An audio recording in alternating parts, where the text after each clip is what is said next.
Hello കൂട്ടുകാരെ, എല്ലാവർക്കും മരീൻസ് കിച്ചണിലേക്ക് സ്വാഗതം. ഇന്നത്തെ വീഡിയോയിൽ നമുക്ക് മുട്ട സുർക്കയുടെ റെസിപ്പി എങ്ങനെ ചെയ്യാമെന്ന് നോക്കാം. വളരെ എളുപ്പത്തിൽ തയ്യാറാക്കിയെടുക്കാൻ പറ്റുന്ന ഒരു വിഭവമാണിത്. വളരെ ടേസ്റ്റി ആയിട്ടുള്ള റെസിപ്പിയാണ് ഇത്. സാധാരണ ഇതിൻ്റെ പുറംഭാഗം ഉണ്ടല്ലോ നല്ല ക്രിസ്പി ആയിട്ടിരിക്കും, അതേപോലെ തന്നെ ഉൾഭാഗം നല്ല സോഫ്റ്റാണ്. ഇത് സാധാരണ നോൺ വെജ് ഐറ്റംസിൻ്റെ കൂടെയാണ് കഴിക്കാൻ കൂടുതൽ ടേസ്റ്റ്. എങ്കിലും വെജിറ്റേറിയൻസിനൊക്കെ സോയ ചങ്ക്സ് അതിൻ്റെ കൂടെ, അല്ലാന്നുണ്ടെങ്കിൽ പനീർ, അല്ലെന്നുണ്ടെങ്കിൽ ദാലിൻ്റെ കൂടെ കഴിച്ചാലും ഒരു കുഴപ്പമില്ല, നല്ല ടേസ്റ്റാണ്. അപ്പോൾ നമുക്കിതിൻ്റെ റെസിപ്പി എങ്ങനെ ചെയ്യാമെന്ന് കണ്ടാലോ. മുട്ട സുർക്ക ചെയ്യാനായിട്ട് ഞാനിവിടെ എടുത്തിരിക്കുന്നത് പച്ചരിയാണ്. നമുക്ക് പച്ചരി, ഇഡ്ഡലി റൈസ്, അതേപോലെ തന്നെ കൈമ റൈസ്, ജീരകശാല അരി, അതൊക്കെ എടുക്കാം ഈ ഒരു മുട്ട സുർക്ക ചെയ്യാനായിട്ട്. ഞാനിവിടെ പച്ചരി വെള്ളത്തിലിട്ട് കുതിർത്തിട്ടുണ്ട്. അത് 2 കപ്പ് പച്ചരിയാണ് ഞാൻ വെള്ളത്തിലിട്ട് കുതിർത്തിരിക്കുന്നത്. ഈ ഒരു കപ്പിൻ്റെ കണക്കാണ് കേട്ടോ ഞാൻ പറഞ്ഞത്. അപ്പോൾ ഞാനത് വെള്ളമൊക്കെ നന്നായി കഴുകി വെള്ളം ഊറ്റിക്കളഞ്ഞ് അവിടെ വെച്ചിട്ടുണ്ട്. അതിൽ നിന്ന് 1 കപ്പ് പച്ചരി ഞാനിപ്പോൾ എടുത്തിട്ടുണ്ട്. ഈ ഒരു കപ്പ് പച്ചരിയാണ് ഞാൻ ആദ്യം അരയ്ക്കാൻ പോകുന്നത്. അതിനകത്ത് വെള്ളവും മുട്ടയും എല്ലാം ചേർത്തിട്ട് ആദ്യം 1 കപ്പ് അരിയാണ് അരയ്ക്കുന്നത്. അപ്പോൾ ഈ ഒരു കപ്പ് അരി ഞാൻ ജാറിനകത്തേക്ക് ഇട്ട് കൊടുത്തിട്ട് ഇതിനകത്തോട്ട് ആവശ്യത്തിന് വെള്ളം ചേർത്ത് കൊടുക്കുക. ഒരുപാട് വെള്ളം നിങ്ങൾ ഇതിനകത്ത് ചേർക്കരുത്. ഈ അരി അരയാനായിട്ട് എന്തോരം വെള്ളം വേണോ അത് മാത്രം ചേർക്കുക. കണ്ടോ, ഞാൻ വളരെ കുറച്ച് വെള്ളം എടുത്തിട്ടുള്ളൂ. ഇത് മാത്രം ഒഴിച്ചിട്ട് ഈ അരി നന്നായിട്ടൊന്ന് അരച്ചെടുക്കുക. പിന്നെ ഇതിനകത്തോട്ട് മുട്ട, പഞ്ചസാരയൊക്കെ ചേർക്കുമ്പോൾ ഇതിൽ ഒരുപാട് വെള്ളമായി പോകും. അപ്പോൾ അങ്ങനെ വരുമ്പോൾ നമുക്ക് 2ാമത്തെ കപ്പ് പച്ചരി ആ ഒരു ഇതിൽ ഇത് അരയ്ക്കുന്ന ഈ ഒരു കൂട്ടുണ്ടല്ലോ അതിനകത്ത് അരച്ചെടുക്കാം. അപ്പോൾ വെള്ളം കറക്റ്റായിട്ട് നമുക്ക് കിട്ടും. ഇല്ലെങ്കിൽ ഓരോ പ്രാവശ്യം പച്ചരി അരയ്ക്കുമ്പോൾ നമ്മൾ വെള്ളം ചേർത്തത് ഒരുപാടായി പോകും. അപ്പോൾ ഞാനിവിടെ ഫസ്റ്റത്തെ ട്രിപ്പ് ഇവിടെ അരച്ചെടുത്തിട്ടുണ്ട്. പച്ചരിയിൽ വെള്ളം മാത്രം ചേർത്തിട്ട് അരച്ചെടുത്തതാണ്. ഇതിപ്പോൾ തന്നെ നല്ലൊരു കൺസിസ്റ്റൻസിയിൽ വന്നിട്ടുണ്ട്. ഇനിയിപ്പോൾ ഇതിനകത്തോട്ട് മുട്ടയും പഞ്ചസാരയും എല്ലാം ചേർത്തിട്ട് അരയ്ക്കുമ്പോൾ ഒരുപാട് വെള്ളമായി പോകും. ഇപ്പോൾ ഇതിനകത്തോട്ട് ഞാൻ ഇപ്പോൾ 2 കപ്പ് അരിയല്ല എടുക്കുന്നത്, അതുകൊണ്ട് രണ്ട് മുട്ടയാണ് ഞാൻ ചേർക്കുന്നത്. അത് അത്യാവശ്യം വലുപ്പമുള്ള മുട്ടയാണ്. അപ്പോൾ ഈ 2 മുട്ടയും ഇതിനകത്തോട്ട് ഇട്ട് കൊടുക്കുക. ഇപ്പോൾ 2 മുട്ട എന്ന് പറഞ്ഞാൽ വലുപ്പമുള്ള മുട്ടയായ കാരണം അതിൻ്റെ വൈറ്റൊക്കെ ഒരുപാടുണ്ട്. അപ്പോൾ നല്ലൊരു വെള്ളത്തിൻ്റെ ഒരു ഇത് ഇതിനകത്ത് നിന്ന് തന്നെ വരും. ഇതിനകത്തോട്ട് നമുക്ക് കുറച്ച് ഉപ്പ് ചേർത്ത് കൊടുക്കാം. ഒരു മധുരം ഒന്ന് ബാലൻസ് ചെയ്ത് പോകാൻ വേണ്ടിയിട്ടാണ് ഉപ്പ് ചേർക്കുന്നത്. ഇതിനകത്തോട്ട് നമുക്കിനി പഞ്ചസാര ചേർത്ത് കൊടുക്കാം. അത് നിങ്ങളുടെ മധുരത്തിൻ്റെ അളവിനനുസരിച്ചിട്ട് പഞ്ചസാര എടുക്കാം കേട്ടോ. ഞാനിപ്പോൾ സ്പൂൺ കൊണ്ട് വലിയ 3 സ്പൂൺ പഞ്ചസാരയാണ് എടുക്കുന്നത്. അപ്പോൾ മധുരം കൂടുതൽ വേണ്ടവർക്ക് അതിനനുസരിച്ച് എടുക്കാം. അപ്പോൾ 1 കപ്പ് അരി ഞാൻ അരച്ചിട്ടുള്ളൂ. ആ 1 കപ്പ് അരി അരച്ചതിലേക്കാണ് ഈ പഞ്ചസാരയും മുട്ടയും ഒക്കെ ഞാൻ ചേർത്തത്. ഇനി മുട്ടയുടെ ടേസ്റ്റ് ഒന്ന് പോകാൻ വേണ്ടിയിട്ട് നിങ്ങൾക്ക് വേണമെന്നുണ്ടെങ്കിൽ ഏലക്കായ ഇതിനകത്തോട്ട് ചേർത്ത് കൊടുക്കാം. ഇപ്പോൾ എല്ലാവർക്കും ആ ഒരു മുട്ടയുടെ കുത്ത് ഇഷ്ടപ്പെടണമെന്നില്ല, പക്ഷേ മുട്ട സുർക്കയ്ക്ക് ആ ഒരു ടേസ്റ്റ് വരുമ്പോഴാണ് അതിൻ്റെ രുചി. അപ്പോൾ അതുകൊണ്ട് ഞാൻ ഒരു ഏലക്കായ ചേർക്കുന്നുണ്ട്. ഇനിയിപ്പോൾ ഏലക്കായ ഇല്ലെങ്കിൽ നിങ്ങൾക്ക് വാനില എസൻസ് വേണമെന്നുണ്ടെങ്കിൽ ഒരു 1/4 ടീസ്പൂണോളം വാനില എസൻസ് ചേർത്ത് കൊടുക്കാം. ഏലക്കായ ചേർത്താലും നല്ല രുചിയാണ്. ചേർത്തില്ലെങ്കിൽ മുട്ടയുടെ ഒരു ടേസ്റ്റ് വരും, അതായാലും അതിൻ്റെ ഒരു ടേസ്റ്റാണ്. അപ്പോൾ ഞാൻ എന്തായാലും ഒരു ഏലക്കായ ചേർത്തിട്ടാണ് അരയ്ക്കുന്നത്. അതിപ്പോൾ ഇതിനകത്ത് ഇട്ട് കൊടുക്കുക. അപ്പോൾ നമ്മുടെ എല്ലാ ഇൻഗ്രീഡിയൻസും നമ്മൾ ഇതിനകത്ത് ചേർത്തിട്ടുണ്ട്. ഇനി ഇത് നന്നായിട്ടൊന്ന് അരച്ചെടുക്കാം.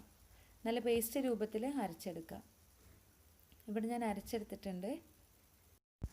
1 കപ്പ് അരിയിലാണ് നമ്മൾ പഞ്ചസാരയും മുട്ടയും അരിക്ക് ആവശ്യമുള്ള വെള്ളമൊക്കെ ചേർത്ത് അരച്ചെടുത്തത്. ഇതിപ്പോൾ നല്ലൊരു ലൂസ് ബാറ്ററാണ്. നമുക്ക് ഈ ബൗളിനകത്തോട്ട് ഇതൊന്ന് മാറ്റി കൊടുക്കാം. ഇങ്ങനെ മാറ്റുമ്പോൾ അറിയാം ഇത് നല്ല ലൂസാണ്. ഈ ഒരു ലൂസിൽ നമുക്ക് ഈ മുട്ട സുർക്ക ഇത് ചെയ്യാൻ പറ്റത്തില്ല. അപ്പോൾ അതുകൊണ്ട് ഈ സെയിം ബാറ്ററിലാണ് 2ാമത്തെ കപ്പ് അരിയും ഞാൻ അരച്ചെടുക്കുന്നത്. ആ സെയിം ബാറ്ററിൽ 2ാമത്തെ കപ്പ് അരിയും അരച്ചെടുത്തപ്പോൾ ഉള്ള കൺസിസ്റ്റൻസിയാണിത്. പിന്നെ എക്സ്ട്രാ വെള്ളമോ കാര്യങ്ങളോ ഒന്നും ചേർത്തിട്ടില്ല. ഇപ്പോൾ ഇത് കറക്റ്റ് പരുവാണ്. ഇങ്ങനെ നമ്മൾ ചേർക്കുന്നത് കൊണ്ട് കൂടുതൽ വെള്ളമൊന്നും വരത്തില്ല. കൂടുതൽ വെള്ളം കൂടിപ്പോയി കഴിഞ്ഞാൽ നമുക്കിത് ചെയ്യാൻ പറ്റത്തില്ല. അപ്പോൾ അതുകൊണ്ട് എപ്പോഴും 2 കപ്പ് അരിക്ക് ചെയ്യണമെന്നുണ്ടെങ്കിൽ ആദ്യം 1 കപ്പ് അരിയിലെല്ലാം ചേർത്ത് അരയ്ക്കുക. എന്നിട്ട് ആ അരച്ചെടുത്തത് എടുത്തിട്ട് 2ാമത്തെ കപ്പ് അരിയും കൂടി ചേർത്തിട്ട് നന്നായിട്ട് അരച്ചെടുത്താൽ മതി. ഇനിയിപ്പോൾ 1 കപ്പ് അരിക്ക് ചെയ്യണമെന്നുണ്ടെങ്കിൽ വെള്ളം ഒഴിക്കുന്നതിന് മുന്നേ പഞ്ചസാര മുട്ടയൊക്കെ ചേർത്തിട്ട് നന്നായിട്ട് അരച്ചെടുക്കുക.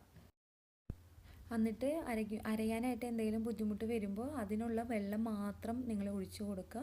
അപ്പോൾ അതിൻ്റെ പരുവം കറക്റ്റായിരിക്കും. നമുക്ക് എണ്ണയിൽ കോരി ഒഴിക്കുമ്പോൾ അത് കറക്റ്റായിട്ട് നമുക്ക് പൊന്തി കിട്ടും. ഇല്ലാന്നുണ്ടെങ്കിൽ വെള്ളം കൂടിപ്പോയി കഴിഞ്ഞാൽ നമുക്കത് പൊന്തി കിട്ടാനായിട്ട് ബുദ്ധിമുട്ടാണ്. ഇനി നമുക്കിത് ചൂടായ എണ്ണയിലോട്ട് ഒഴിച്ചു കൊടുക്കാം. ഞാനിവിടെ എണ്ണ ചൂടാക്കി എടുത്തിട്ടുണ്ട്. ഇത് ചെയ്യാനായിട്ട് എപ്പോഴും നല്ല കുഴിയുള്ളൊരു പാത്രം എടുക്കുക. അപ്പോൾ ഞാനിപ്പോൾ എടുത്തത് വെള്ളയപ്പത്തിൻ്റെ ചട്ടിയാണ്. അതിലും വിട്ട് കുഴി ഒരു പാത്രത്തിന് എൻ്റെ അടുത്ത് ഇല്ല. നല്ല കുഴിയുള്ള പാത്രം എടുത്തു കഴിഞ്ഞാൽ എണ്ണയൊക്കെ പുറത്തേക്ക് തൂവാണ്ട് നമുക്ക് കിട്ടും. ഞാനിപ്പോൾ സ്പൂൺ കൊണ്ട് 1 സ്പൂണാണ് കോരി ഒഴിക്കുന്നത്. ഇതൊരു മീഡിയം കപ്പ് സൈസുള്ള സ്പൂണാണ്. ഇതിനേക്കാൾ വലുതെടുത്ത് കഴിഞ്ഞാൽ വലിയ മുട്ട സുർക്ക നിങ്ങൾക്ക് കിട്ടും. ഇതിപ്പോൾ ആദ്യം ഇട്ട ഭാഗം പൊന്തി വന്നിട്ടുണ്ട്. അങ്ങനെ വരുമ്പോൾ നിങ്ങൾ ഇതിൻ്റെ മുകളിലോട്ട് കുറച്ച് എണ്ണ തൂവി കൊടുക്കുക. അപ്പോൾ അത് നന്നായിട്ട് വീർത്ത് വരും. നമ്മൾ പൂരിയൊക്കെ ചെയ്യുമ്പോൾ എങ്ങനെയാണ് ഇത് വീർത്ത് വരാറ്, ആ ഒരു രൂപത്തിൽ ഇത് വീർത്ത് വരും. ഇപ്പോൾ നല്ല കുഴിയുള്ള പാത്രമാണെന്നുണ്ടെങ്കിൽ നമുക്ക് മറിച്ചിടാനായിട്ടാലും എളുപ്പമാണ്. മറിച്ചിടുന്ന സമയത്ത് ചിലപ്പോൾ എണ്ണ ഇങ്ങനെ പൊട്ടിത്തെറിക്കാനുള്ള സാധ്യതയുണ്ട്. ഇതിപ്പോൾ കുഴിയുണ്ട് എന്നാൽ വാവട്ടും ഉണ്ട്, എണ്ണ കുറച്ച് പുറത്തേക്ക് പോകുന്നുണ്ട് ഇത് മറിച്ചിടുമ്പോൾ. അപ്പോൾ അതുകൊണ്ട് നിങ്ങൾ പാത്രം എടുക്കുമ്പോൾ എപ്പോഴും സൂക്ഷിക്കുക. പിന്നെ ഇത് ഈ ഒരു കളർ ആവണത് വരെ നിങ്ങളൊന്ന് ഫ്രൈ ചെയ്തെടുക്കുക. മീഡിയത്തിലോ അല്ലെങ്കിൽ ലോ ഫ്ലെയിമിലോ ഇട്ടിട്ട് നല്ലൊരു ഗോൾഡൻ കളർ ആവുന്നത് വരെ ഫ്രൈ ചെയ്തെടുക്കുക. അപ്പോൾ നെക്സ്റ്റ് നമുക്ക് കോരി ഒഴിക്കാം. രണ്ടാമത്തെ കോരി ഒഴിക്കുമ്പോൾ എപ്പോഴും എണ്ണ ലോ ഫ്ലെയിമിൽ വയ്ക്കുക. കാരണം ഫസ്റ്റത്തെ കോരി ഒഴിച്ചതിൻ്റെ ചൂട് എണ്ണയ്ക്ക് ഉണ്ടായിരിക്കും. അപ്പോൾ അതുകൊണ്ട് ലോ ഫ്ലെയിമിൽ വെച്ച് കൊടുത്താൽ മതി. പെട്ടെന്ന് മീഡിയത്തിലൊക്കെ വെച്ച് കൊടുത്തു കഴിഞ്ഞാൽ ആ ഭാഗം പെട്ടെന്ന് കളർ മാറും, ഉൾഭാഗത്ത് വേവുമില്ല. നമ്മൾ അരിയൊക്കെ ചേർത്തണ കാരണം ഇത് നന്നായിട്ടൊന്ന് വെന്ത് വരണ്ടേ. അപ്പോൾ ഇതേമാതിരി എണ്ണ കോരി ഒഴിക്കുക. ഒരു ഭാഗം വെന്ത് കഴിഞ്ഞാൽ അത് അപ്പുറം മറിച്ചിടുക. എന്നിട്ട് കളറാവുന്നത് വരെ വറുത്തെടുക്കുക. ഇത് നല്ലൊരു കളറായി വന്നിട്ടുണ്ട്. ഇത് നല്ല കുഴിയുള്ള പാത്രമാണെങ്കിൽ നമുക്ക് എളുപ്പമാണ് കേട്ടോ ചെയ്തെടുക്കാനായിട്ട്. ഇപ്പം എൻ്റെ പാത്രത്തിൻ്റെ ചെറിയൊരു ഡിഫക്റ്റ് കാരണമാണ് എനിക്ക് കറക്റ്റായിട്ട് എടുക്കാൻ പറ്റാത്തത്. അപ്പോൾ എല്ലാതും നിങ്ങൾ ഇതേപോലെ തന്നെ ചെയ്തെടുക്കുക. ഞാനിവിടെ എല്ലാം മുട്ട് സുർക്കയും റെഡിയാക്കി എടുത്തിട്ടുണ്ട്. നല്ല ടേസ്റ്റി ആയിട്ടുള്ളൊരു വിഭവമാണ്. അപ്പോൾ നിങ്ങളെല്ലാവരും ഇത് വീട്ടിൽ ട്രൈ ചെയ്ത് നോക്കുക.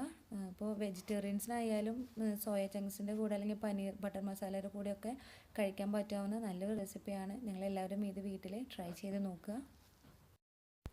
അപ്പോൾ വീഡിയോ ഇഷ്ടമായെങ്കിൽ ലൈക്ക് ചെയ്യാൻ മറക്കരുത്. നിങ്ങളുടെ കൂട്ടുകാർക്കൊക്കെ ഷെയർ ചെയ്ത് കൊടുക്കുക. അതേമാതിരി നിങ്ങളുടെ ഫേസ്ബുക്കിലേക്ക് നിങ്ങൾക്കിത് ഷെയർ ചെയ്യാം. പിന്നെ വീഡിയോ ആദ്യമായിട്ട് കാണുന്നത്, ചാനൽ ആദ്യമായിട്ടാണ് കാണുന്നതെങ്കിൽ നിങ്ങൾ സബ്സ്ക്രൈബ് ചെയ്യാൻ മറക്കരുത്. കൂടെ ബെല്ലൈക്കൺ കൂടി ക്ലിക്ക് ചെയ്യുക. അപ്പോൾ നിങ്ങൾക്ക് പുതിയ വീഡിയോസിൻ്റെ നോട്ടിഫിക്കേഷൻ കിട്ടും. അപ്പോൾ നെക്സ്റ്റ് വീഡിയോ